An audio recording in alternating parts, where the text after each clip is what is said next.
For he will command his angels concerning you to guard you in all of your ways. Psalm 91:11. I read a story today about the last man who was saved from the Tower 2 at the World Trade Center back on September 11, 2001, where he heard voices guiding him, and he was trying to get up to the roof, but then he heard a voice saying to go this way, and it took him to the stairwell and basically guided him all the way down, however many floors, and he was the last one to make it out right before the tower came down. I believe that's a guardian angel. And sometimes we need to be reminded of this. You know, my fiance, she has a similar story. I know I've had incidences where I don't think I've ever heard an audible voice, but I feel like there was times when I was headed for sure destruction and something pulled me away from a major accident. And in Hebrews 13, it talks about don't forget to show hospitality to strangers, for in doing so, sometimes you find yourself entertaining angels. There are angels among us, and they take many forms. Obviously, Satan's the god of this world. He can take many forms. And God is the purveyor of all things, the creator of all things. And he has ultimate sovereignty. I remember I had a lady one time I was at a Christian camp, and she was there for some sort of supernatural thing. And sometimes I don't believe in all that stuff, but she didn't speak English, and she kept pointing above me. Somebody interpreted it, said she saw a 10-foot spirit behind me. Like you hear that stuff, you're like, oh, but you never know, because there's so many things we can't see. You can't see the wind, but you know it's there.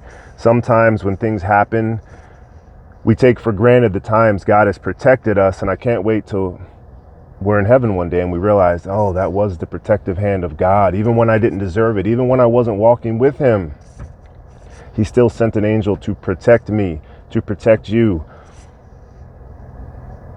It's hard to understand, and that gets into all these different philosophical and theological undertones when you talk about who he decides to protect and who he allows to move on. Like, I don't know how all that works. Sometimes those things can be frustrating because they don't seem fair when someone's taken too young. But I know one thing for sure: if you have a relationship with the Lord, if you know Jesus, if you obey your conscience,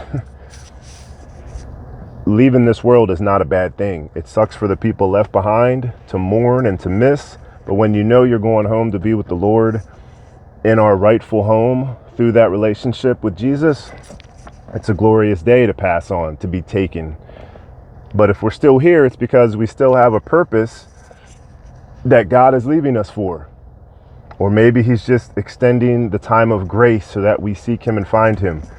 I truly don't have all the answers, but the proof is in the pudding when it comes to the death, burial, and resurrection of Jesus Christ, that he died for us. He was the God-man who entered this world, the world that he created, to show us what love is. And he shows us that love in the form of angels that are all around us. Just go to Psalm 91:11, read Hebrews 13. There's plenty of other passages that talk about the angels amongst us. And it's a beautiful thing, and it's very comforting when you do realize it. The supernatural wicked realm is there, and that's being promoted constantly. You go to the movies, witchcraft, occult, all this stuff it's held up in high esteem. But the good side of that spiritual realm is also a reality. I saw a report talking about that incident with that man on 9/11, and they tried to say they had some technical name for it, that they called it a scientific term that's called, and it was just it was, instead of saying that's a supernatural event, the hand of God, an angel protecting, they say it's like a phenomenon where the body hears something physiologically. Like they were trying to scientifically explain that type of thing. But there's so many stories like that. Anyway, I digress. There are angels around us. That's a beautiful thing. It's awesome to see that, especially you go to Christmas shows this time of year, you'll see a lot of angels singing the Oh Holy Nights, the Silent Night. This is the season where we do celebrate our Savior's birth, whether it happened in December or not, doesn't matter. We give glory where glory is due, and that's the one who created us in our mother's womb and protects us when we need it here.